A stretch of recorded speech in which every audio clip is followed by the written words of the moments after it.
Welcome back my YouTube friends and dear students. तो जो हमारा हिस्ट्री का नेक्स्ट टॉपिक होगा चैप्टर 2 क्लास 8 का फ्रॉम ट्रेड एंड टेरिटरी। तो इसको हम देखेंगे। इसमें बेसिकली जो क्या है, औरंगजेब और बहादुर शाह जफर, ये जितने भी इसके बाद शासक आए और 1600 यानी 1600 जो ईस्ट इंडिया कंपनी का फाउंडेशन हुआ था एलिजाबेथ के समय में, तो उसको हम देखेंगे। इसमें क्या हुआ था, ट्रेड किस तरीके से आया था, वास्को में कब आया था, तो उसमें क्या क्या हुआ था, तो इसको हम देख रहे हैं। ठीक है, तो लेट अस स्टार्ट, शुरू कर रहे हैं हम अपना। तो सबसे पहले जो हमारा बेसिक पॉइंट होगा, जैसे हम बेसिक शुरू से चल रहे हैं, तो Aurangzeb was the last of the powerful Mughal emperors. Emperors साम्राज्य बोलते हैं और रूलर बोलते हैं मुगल रूलर, यानी कि उसको चलाने वाला रूलर। तो मुगल ये Aurangzeb was the last of the powerful Mughal rulers, यानी कि जो उत्तराधिकारी था वो लास्ट था, पावरफुल शक्तिशाली। वो कौन था? औरंगजेब। कौन सा? लास्ट था, लास्ट मुगल का। नेक्स्ट है पॉइंट हमारा, a powerful regional kingdoms emerged in various part of India, यानी कि किंगडम्स जैसे बोलते हैं हम, वैसे तो हम राज बोल सकते हैं, मगर एक पावरफुल रीजन किंगडम से emerge in various part of India, यानी कि उस किंगडम में बहुत सारे पार्ट इंडिया के इंक्लूड थे, छिपे हुए थे। उन पार्टों को कैसे उसमें ऑब्जर्व करा, कैसे क्या करा, तो इसको हम आगे देखेंगे। इसमें बेसिकली 2 पॉइंट थे, पॉइंट टू पॉइंट हम लिखते हुए चलेंगे, कैसे क्या समझ के क्या हुआ। बेसिकली जो ये पूरा चैप्टर है वो है पूरा ट्रेड के ऊपर, समझे, ये पूरा है ट्रेड के ऊपर। और दूसरा है कैसे हमें और टेरिटरी। तो हम बेसिकली पढ़ेंगे इसको, तो आप इसको नोट कर लीजिए, फिर हम आगे बढ़ें। नेक्स्ट पॉइंट हमारा East India company comes east. अब ये कैसे क्या हुआ, तो ईस्ट इंडिया कंपनी कब आई? 1600 में।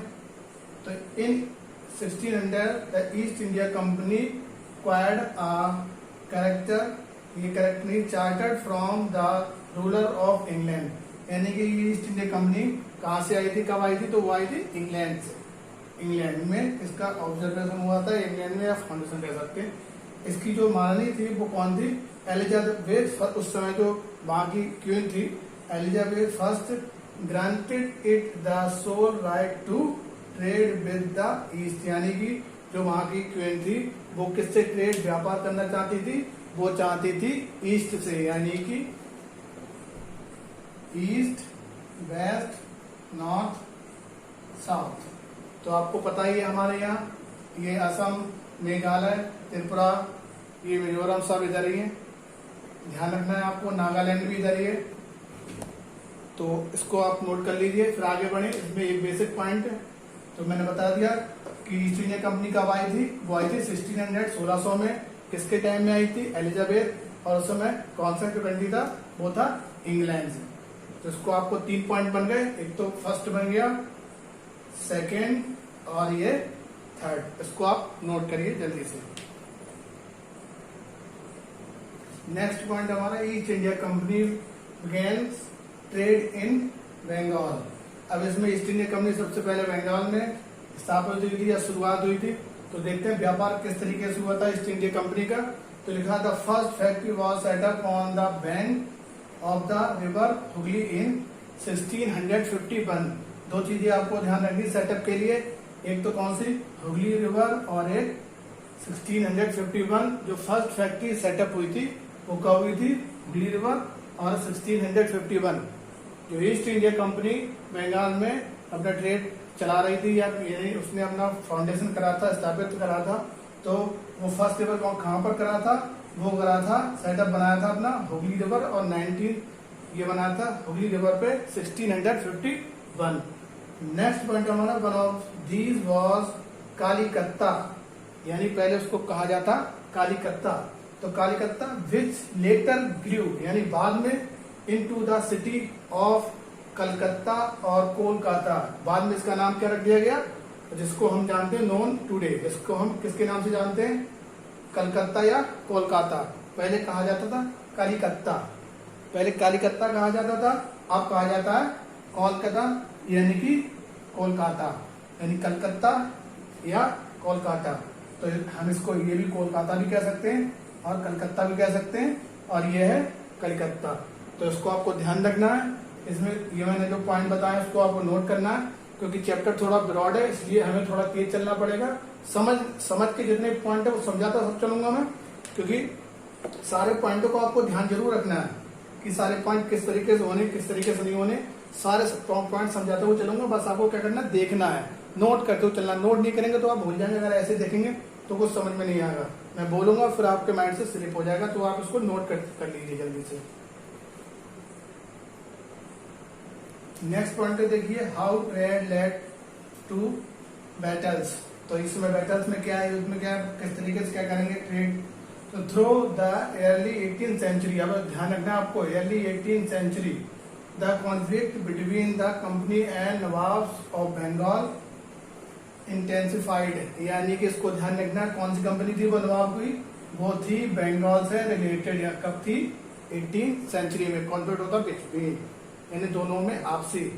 कौन सी थी, यानी पहले के समय में 18th सेंचुरी कॉन्फ्लिक्ट बिटवीन, यानी कंपनी थी वो नवाब ऑफ बंगाल, यानी कौन थे उस समय, बंगाल के Nawab. Next point, after the death of Aurangzeb Murshid Quli Khan was followed by Alivardi Khan. यानी कि औरंगजेब की डेथ के बाद, मृत्यु के बाद Murshid Quli Khan was followed by Alivardi, यानी मुर्शीद कुली खान को, यानी कि उसके औरंगजेब के बाद मुर्शीद अली खान ने जो इसकी थी बागडोर संभाली, यानी इसके कह सकते हैं बहादुर शाह जफर। इसके बाद ही औरंगजेब के बाद एक ऐसा जो पावरफुल, जो कह सकते हैं किंग था या मुगल एम्पायर था, जो औरंगजेब के बाद एक पावरफुल किंग बना, बाकी नहीं बना कोई। तो आप उसको ध्यान रखना है कि औरंगजेब के बाद कोई भी पावरफुल किंग बना तो वो बना है बहादुर शाह जफर। इसको आपको नोट कर लेना है कि डेथ के बाद कौन, मुर्शीद कुली खान, और फॉलोड कौन है, अलीवर्दी खान। तो आप इस पॉइंट को नोट कर सकते हैं। नेक्स्ट पॉइंट देखते हैं, द बैटल ऑफ प्लासी। अब इसमें देखेंगे द बैटल ऑफ प्लासी ये है क्या। तो when Alivardi Khan died in 1756 Sirajuddaulah became the nawab of Bengal. यानी अलीवर्दी खान की मृत्यु यानी डेथ के बाद 1756 में Sirajuddaulah became the nawab of Bengal. इसको आपको बहुत ज्यादा मोस्ट इम्पोर्टेंट ये वाला पॉइंट है कि वैन जब उसकी डेथ हो गई थी किसकी, अलीवर्दी खान की, तो नवाब सिराजुद्दौला को कहाँ का नवाब बनाया गया, बंगाल का नवाब बनाया गया 1756 में। आपको ये 3 पॉइंट ध्यान रखने हैं। एक तो 1756 नवाब सिराजुद्दौला बना था बंगाल का नवाब, और ये अलीवर्दी खान की डेथ के बाद, यानी कि जब औरंगजेब के बाद कौन आया था, अलीवर्दी खान। तो in 1757 Robert Clive led the company's army against Sirajuddaulah at Plassey. यानी कि Robert Clive led to company's army against Sirajuddaulah at Plassey, यानी कि जो आर्मी उसकी कह सकते हैं किसकी, रॉबर्ट क्लाइव की आर्मी किसके विरुद्ध हो गई थी, नवाब सिराजुद्दौला के विरुद्ध। क्योंकि नवाब सिराजुद्दौला को उसका जो भी है ट्रेड व्यापार समझ में नहीं आया, पसंद नहीं आया, तो उसमें क्या हुआ, उसको ये जितनी भी थी उसकी जो आर्मी थी लड़ने के लिए तैयार हो गई। कौन, किसके विरुद्ध, नवाब सिराजुद्दौला के विरुद्ध। आपको उसको ध्यान रखना है। 1757 में रॉबर्ट क्लाइव और जो प्लासी का युद्ध हुआ था वो किसके, सिराजुद्दौला, क्योंकि इसकी सेना तैयार हो गई थी, रॉबर्ट क्लाइव और Nawab Sirajuddaulah. After the death of Alivardi Khan in 1756, ये डेट ये बाद में मैंने ऊपर लिख दिया था, दोबारा फिर लिखा है क्योंकि ये पूछ ली जाती है, क्योंकि ये मेन पॉइंट है इसका 1756। ये डेट बहुत ज्यादा पूछी जाती है कि 1756 में क्या हुआ था। तो अलीवर्दी खान की डेथ हुई थी, उसी के बाद नवाब सिराजुद्दौला, उससे पहले औरंगजेब। तो आपको इसको ध्यान रखना है। इसको जो मेन पॉइंट है वो मैं बताते जा रहा हूं ताकि आपको सब चीज क्लियर हो जाए। आप इसको नोट करें जल्दी से। नेक्स्ट नेक्स्ट पॉइंट देखते हैं हमारा, नवाब सिराजुद्दौला को क्या पसंद नहीं था। तो नवाब सिराजुद्दौला को पे द रेवेन्यू, उन्होंने ये कहा था पे द रेवेन्यू, यानी कि रेवेन्यू बोलते हैं टैक्स के लिए या भूमि अधिग्रहण। तो उन्होंने कहा था जो भी हमारी लैंड भूमि है उस पर आप कोई हस्तक्षेप नहीं करेंगे। दूसरा हमारा है stop melting in his political life, और हमारी राजनीति में भी कोई भी हस्तक्षेप नहीं करेंगे। तो भूमि और जो प्रॉपर्टी है उस पे, और दूसरा है पॉलिटिकल लाइफ पे कोई भी हस्तक्षेप नहीं करेंगे, इंटरफेयर नहीं करेंगे। नेक्स्ट है नवाब मार्च विद 30, अब ये क्या है 30,000, तो इसको जितनी भी आप काउंट कर सकते हैं, 30,000 soldiers to the English factory. अब इंग्लिश फैक्ट्री में क्या था, यानी कि जो थी नवाब सिराजुद्दौला 30,000 यानी 30,000 सोल्जर्स को लेकर निकल पड़ा। कहाँ गया था, किससे पहले क्या बताया था, रॉबर्ट क्लाइव से लड़ने के लिए। तो वही है इसमें कि 30,000 ये पूछ लिया जाता कितने सेना उसने लेगी, तो 30,000 लेके गया। Sent troops under the commanded of Robert Clive, मैंने भी बताया ना रॉबर्ट क्लाइव कमांडेड, और उसकी कमांड कौन संभाला था, रॉबर्ट क्लाइव। ध्यान रखना है आपको, क्योंकि 30,000 और रॉबर्ट क्लाइव और नवाब सिराजुद्दौला, नवाब ये नवाब, तो उसको ध्यान रखना है। नवाब सिराजुद्दौला, उसको क्या पे पसंद नहीं था, रेवेन्यू पसंद नहीं था, और उसने कहा था कि हमारे इसमें कोई हस्तक्षेप ना करे। तो आप इसको ध्यान रखना है, नोट कर सकते हैं जल्दी से फटाफट। आपको क्या करना है, एक ये वाला पॉइंट नोट करना है, बाकी ये और ये जल्दी करिए फटाफट। और बेल आइकन को जरूर प्रेस कर दें, बेल आइकन, क्योंकि चैनल को सब्सक्राइब कर लें, क्योंकि जो भी नोटिफिकेशन होंगे वो आपको लगातार मिलते रहेंगे। चैनल को जरूर सब्सक्राइब करें। अब इसको देख लेते हैं टीपू सुल्तान। तो Tipu Sultan the tiger of Mysore, जो टीपू सुल्तान था वो कहाँ का था, टाइगर ऑफ मैसूर जिसे बोला जाता था। तो Mysore had grown in strength under the leadership of powerful rulers like Hyder Ali. Hyder Ali कौन था, टीपू सुल्तान के डैडी यानी कि पापा यानी कि फादर। तो हैदर अली कौन संभालता था कमांड, वैसे टीपू सुल्तान को बोला जाता था टाइगर ऑफ मैसूर, मगर Mysore had grown in strength under the leadership of powerful rulers like, जैसे कि हैदर अली। और जो डेट थी 1761 1782, and his famous son Tipu Sultan war with. अब ये जो मैंने लिखा है ये हेडिंग है, इसको नहीं लिखना है, अभी ये हेडिंग इसके बाद में लिखना है, and his famous son Tipu Sultan. दोबारा फिर बता देता हूँ, Tipu Sultan the tiger of Mysore, जिसे बोला जाता है Mysore, had grown in strength under the leadership of powerful rulers like Hyder Ali. Hyder Ali कौन थे, उनके फादर, किसके, टीपू सुल्तान के। Leadership of powerful rulers like Hyder Ali 1761 1782, and his famous son, जो फेमस सन है टीपू सुल्तान के। अब टीपू सुल्तान तो है, टीपू सुल्तान ये तो फेमस सन किसके हैं, हैदर अली। ध्यान रखना आपको ये, तो उसको नोट कर लीजिए। इसके जो पॉइंट है हम अभी लिखेंगे फटाफट, तो इसको नोट कर लीजिए। नेक्स्ट पॉइंट देखते हैं इसमें, वॉर विद मराठा, यानी मराठा के साथ युद्ध।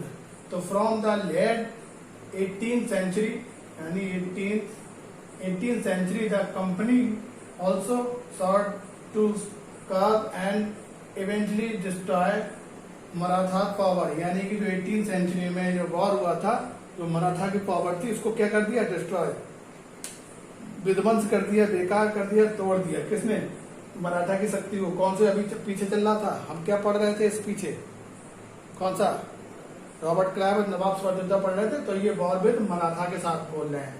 तो Maratha power, destroy Maratha power with their defeat in the third battle of Panipat.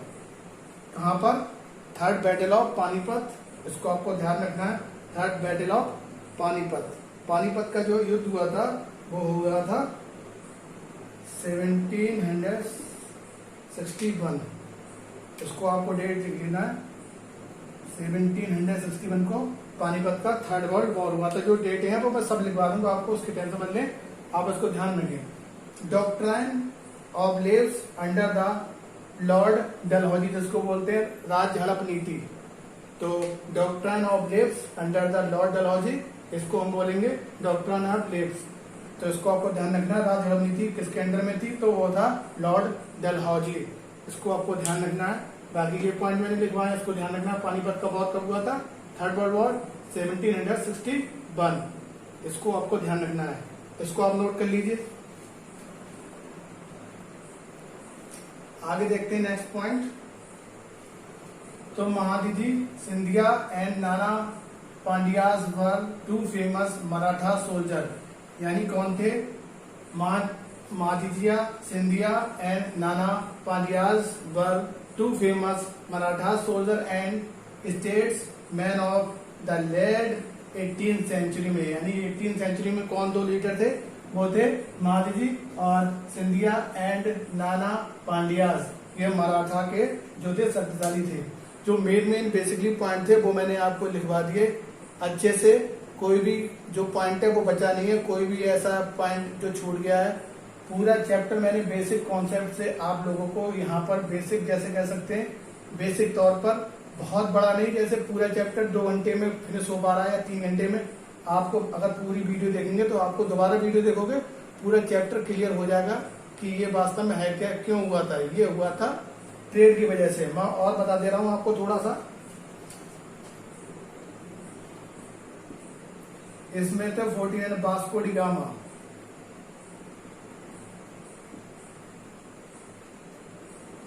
ये वास्को डी गामा आया था, पोर्टुगीज था ये आया था कालीकट, और ये आया किसके लिए था, ट्रेड के लिए, व्यापार के लिए।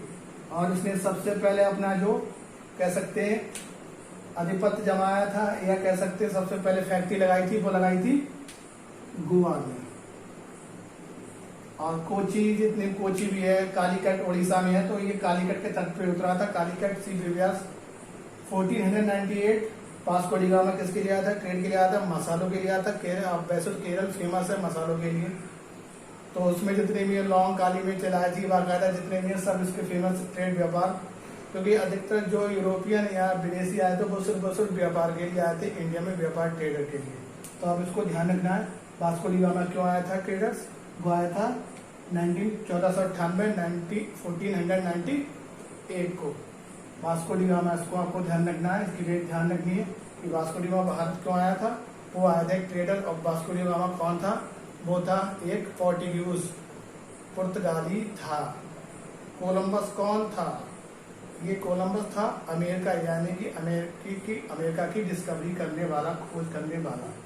तो आप इसको मेन पॉइंट मैंने बता दिया आपको ध्यान करने के लिए, आप इसको समझ सकते हैं। मेन फोकस है इसको ट्रेड, व्यापार से संबंधित, यानी जो विदेश नीतियां थी, विदेशी लोग थे, वो ट्रेडर्स के रूप में आए थे, कहाँ, व्यापार करने के लिए। तो आपको इसको ध्यान रखना कि व्यापार करने के लिए कौन कौन आया था। तो मैंने सारी चीज आपको बता दी थी।